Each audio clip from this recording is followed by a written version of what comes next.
আজকের কোশ্চেন হচ্ছে 7 অঙ্কের বৃহত্তম ও ক্ষুদ্রতম সংখ্যা লিখো। এই অঙ্কটা আমরা খুব সহজে করতে পারি। আমরা জানি 1 অঙ্কের বৃহত্তম সংখ্যা 9।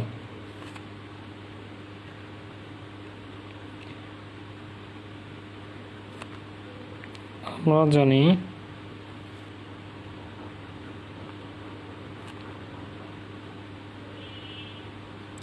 অঙ্কের বৃহত্তম সংখ্যা 9।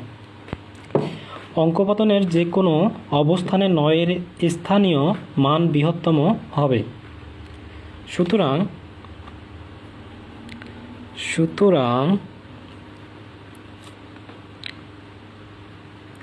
7টি 9